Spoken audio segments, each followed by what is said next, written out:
How's it going, everybody? Welcome to another Baseball America podcast. This is Carlos Collazo hosting today. On the line, I've got Kyle Glaser here to break things down. Kyle, how's it going, man?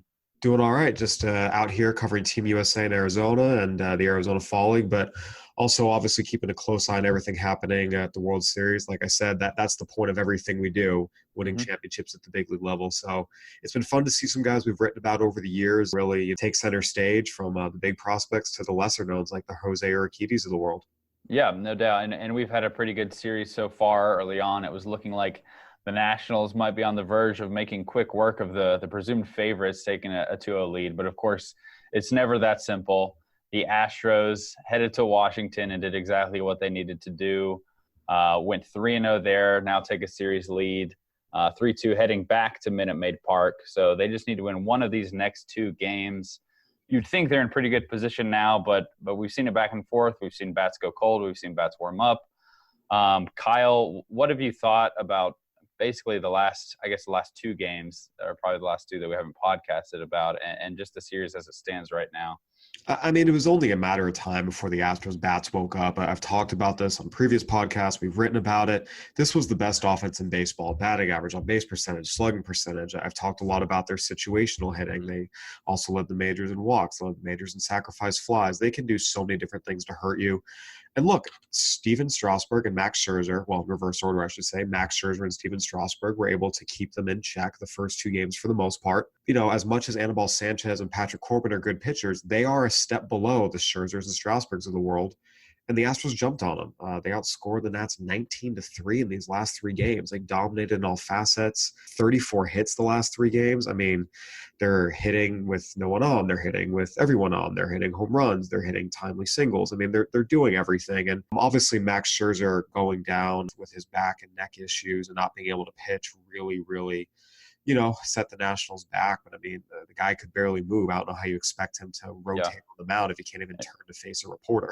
And this is a guy who's pitched through plenty of injuries before, so it's not like he's some soft guy. It sounded like a serious issue. Hopefully he gets healthy as quickly as possible with no lingering issues. But yeah, it's definitely a bummer when a guy of that caliber kind of gets taken out for off the field and injury issues. It was, and I really didn't think that Joe Ross actually pitched all that poorly. Just gave up 2 home runs. And, you go back and look at the Yordan Alvarez home run. That was not a bad pitch. It's on the outside corner at the knees. Yordan Alvarez is just so dang big and strong. He can power that pitch out to the opposite field. Then Carlos Correa, I mean, for all intents and purposes, Joe Ross struck him out. The umpire missed the call.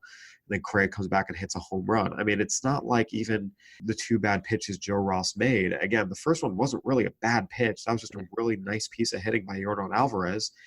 And then he got the job done against Carlos Correa, and the umpire blew it. But we see good teams bounce back from missed calls, and the Astros were the better team. I mean, coming into this series, we knew that, and that's why I initially picked them to win in 6, which is now a possibility. I definitely wavered a little bit after the Nationals won the first 2, knowing that potentially they'd have Scherzer and Strasburg coming back, but Scherzer going down changes that dynamic. And again, you knew this Astros offense was not going to stay down for long, and they busted out in time to potentially save their season. Yeah, so the Nationals outscored the Astros 17-7 in the first 2 games. The Astros came back and outscored Washington 19-3 in the last 3 games. So that's basically been flipped on its head. For you, I'm curious if you think, is this more a factor of Strasburg and Scherzer just not being on the mound when these bats wake up, or do you think Houston's bats have solidly woken up, and would you feel confident in them going up against Strasburg tomorrow? I think the last time the Nationals lost to Steven Strasburg playoff start was in 2017. So they've done pretty well with him on the mound lately. As you detailed in a story last week, that if you guys haven't read, Strasburg has seemingly come into his own as a pitcher over the past couple of years, and is now, one of the most dominant pitchers in the game. Would you be at all concerned that Strasburg's just going to do it again and we're heading towards Game 7? Because I know your pick was Astros in 6. I'm rooting for Game 7. Oh, yeah. I think everyone who loves baseball wants to see Game 7. Yeah, to answer your first question, again, Patrick Corbin and Anibal Sanchez are good pitchers, but they're not the Scherzer-Strasburg level. Scherzer, that'd be a hell of a combination of a pitcher. That'd be fantastic. Again, it's a little bit of both. The Astros are taking better swings. Not that they were having terrible at-bats their first 2 games, but we've just seen better all-around performance from them. And some of that is them. Some of that is the pitchers they're facing as well, not being quite the same elite level. Mhm. And then on top of that, moving forward, you're right. I don't think you can ever say you like a team's chances against Steven Strasburg, but on the other hand, the Astros have Justin Verlander on the hill, Game 6. And even though Verlander has struggled in some of his most recent World Series starts, you still are going to feel pretty good about your chances with Justin Verlander on the mound. I mean, I can very realistically see this one going either way. We need to see if the Nationals offense can kind of rediscover itself a little bit. Again, you would have thought, hey, they beat Gerrit Cole and Justin Verlander in the first 2 games. And they really did a good job against Zach Greinke as well in Game 3. He didn't make it out of the 5th inning, but give Jose Urquidy a ton of credit for going out in Game 4 and Yeah, delivering.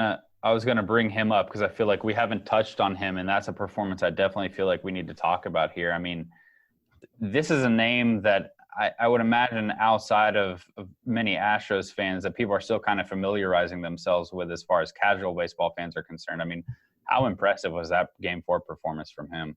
It was incredible. We talk about World Series heroes emerging every year, and this was one. If you listen to our Fantasy Hipster podcast, Matt Eddy identified Jose Urquidy as a sleeper for the Astros as far back as I believe it was May. I mean, this was someone who really put himself on the map this year at AAA. Had Jeff Luhnow talking about him. I think coming into the year, everyone expected it would be Forrest Whitley or Corbin Martin or J.B. Bukauskas would be the guys that would come up and help from AAA because the Astros were going to need that help. Well, Whitley went backward. Bukauskas and Martin ended up getting traded to the Diamondbacks for Zach Greinke. And here's Jose Urquidy, who was a top 30 prospect a few years ago. It wasn't like he was someone who was a total nobody, but again, he was Rule 5 eligible last year, went completely unpicked, had Tommy John surgery the year before.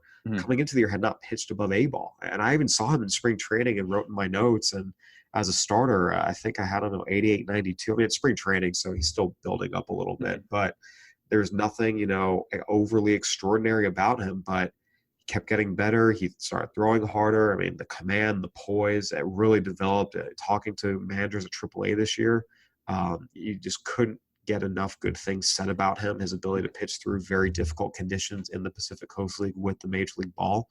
And we saw that moxie in the World Series on the biggest stage. I mean, the guy looked like he'd been doing it his whole life and looked like it could have gone longer. 5 innings, 67 pitches on the road, Game 4 of the World Series. I mean, just 2 hits, shutout, 5 shutout innings, 4 strikeouts, didn't walk a batter, and then turned it over to the bullpen and let them kind of finish out the game. So, I mean, maybe all you can ask for from him in that position, but I believe he's the first Mexican-born pitcher to get a World Series win since Fernando Valenzuela.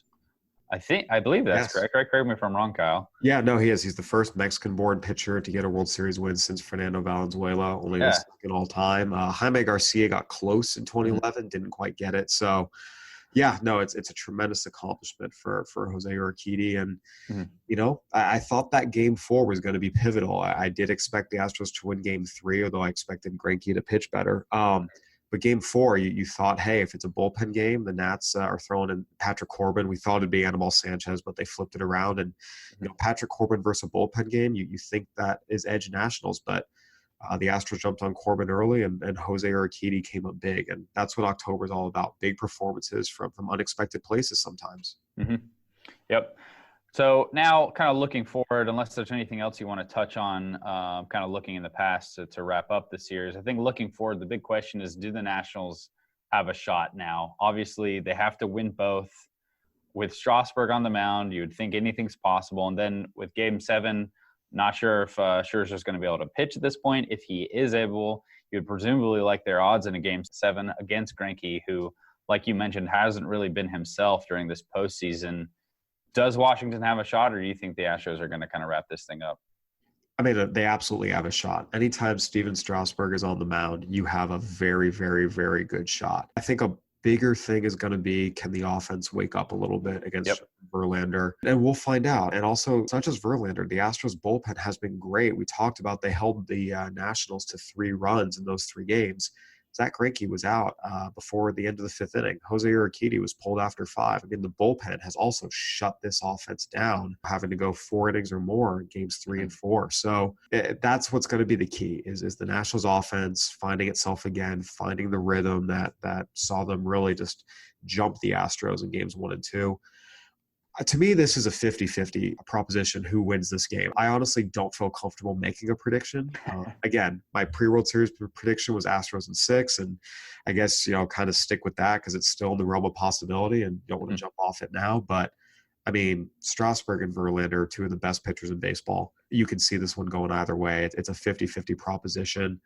Again, maybe just the Astros bats finally having woken up, their bullpen being stronger, that would give them an edge. We saw the Nationals not go to Madsen and Doolittle in game 4 when it was still a 4-1 game because they wanted to save them for a potential lead in game 5, but it didn't work out that way. And when you don't have enough bullpen arms, you kind of fall into that trap. I mean, Bregman's grand slam broke that one open, and that's He's a player I kind of just want to highlight here because, I mean, I feel like the first couple games, I mean, we talked about it before, the Astros as a whole really weren't hitting that well, but kind of him waking up, I feel like has to give you a lot more confidence if you're a Houston fan. I mean, we saw what he did during the regular season, was one of the best players in baseball, National League or American League. So kind of his emergence now, I mean, I guess I wouldn't call it an emergence, but just reawakening with the bat.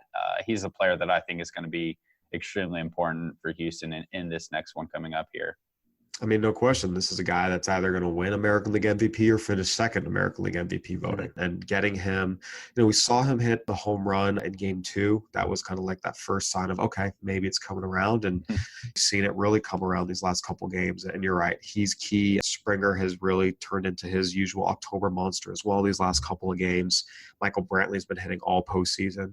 And by the way, Robinson Chirinos, if you want to talk about unlikely World Series heroes, hitting a pair of home runs. So the Astros are rolling in, and I think for those reasons, like I stated, rolling offense, better bullpen, you probably do lean them to win this series.